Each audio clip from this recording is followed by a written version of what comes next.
Welcome back. So today we're going to be talking about how to keep yourself safe during your Pilates class. My classes are not about beasting yourself and dislocating your hips and your shoulders and all that kind of stuff. My intention for you is to improve your flexibility, to get stronger and to get more mobile.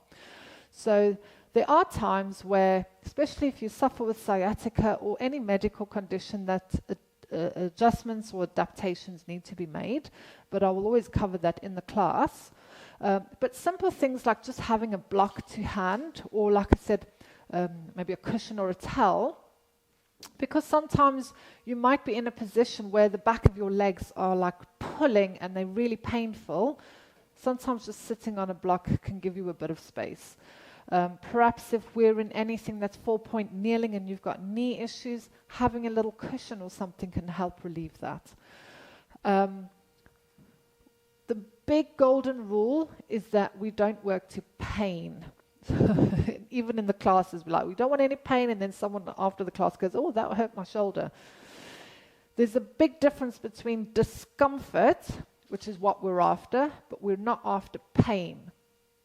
The only caveat I have to that is if you've got fibromyalgia, you are probably in pain most of the time anyway, but it's for you to realize, is the pain a normal pain for you or is it a different pain for you? But for everybody else, we don't want pain. So if perhaps you've had shoulder surgery, or you've hurt your shoulder, we might be doing some exercises, like there's a lovely exercise called chalk circles, which is fantastic for that. And there might be this point that, oh yeah, I can feel it, and it's like to try and move through that. But if you go too far, it's like, ow, that hurts. It's like, no, bring it back. You just want that little edge where it's like, oh, I can feel that it's quite tight, it's uncomfortable, or ow, ow, ow, ow. You don't want that. Okay, especially with joints, we don't want any pain with joints. Unfortunately, not a lot of people know if they are hypermobile. So hypermobile is when the joints have a bigger range of motion than what is considered as normal. So perhaps maybe you've seen someone you know who's got the elbows, they bend. Our twins have both got hypermobile elbows. So when they're in that position, the elbows are bending like completely the other way. Or perhaps when people stand, the hip isn't directly above the ankle. It doesn't go hip, knee, ankle. It goes hip, knee, ankle. So the knee bends more than a straight line. So if you know you're hypermobile, your aim, or if you've got iliopsoas syndrome, is to always try and stay with soft joints. So if we're on all fours, the elbows are always soft.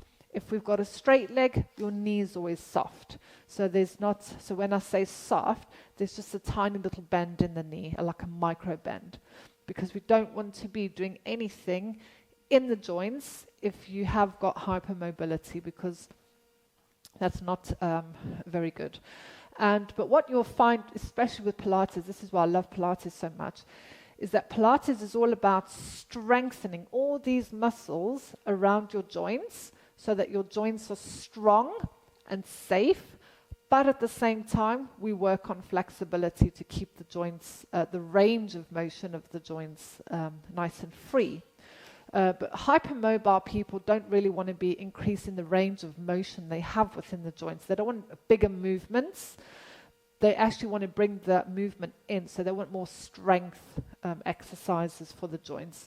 And they don't like it. They hate me every time I'm like, unlock your elbows, unlock your knees. They absolutely hate it because it doesn't feel normal to them. But like I said, Pilates is fantastic for all of those kinds of things. So other ways to keep yourself safe. If you have perhaps suffered a stroke, you always want to make sure that you're breathing.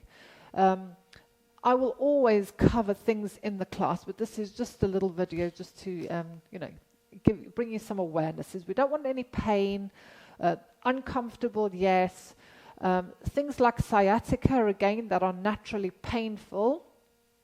So there might be times where I'm having a bout of sciatica. Mine doesn't come from the spine, it comes from, the glutes are tense.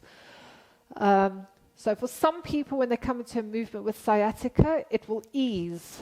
So they might come in and it's like, oh, that hurts, and it will ease within 10 seconds. For some people, they'll come into a movement and it doesn't ease. So for you, if it doesn't ease, you want to come out of that slightly into the point where it does ease.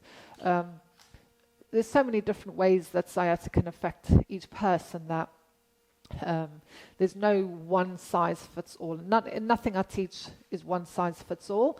Within our studio, we've got clients ranging from 50 to 80, and they've all got different, I'll say, problems, different issues: hip replacement, knee replacement, sciatica, bulging disc, MS, COPD, fibromyalgia, got all of that kind of stuff. So my classes are all about making it inclusive for everybody. So don't worry, if you have got stuff, there will be ways that we can make the exercises adaptable for you. And that is this video. Take care.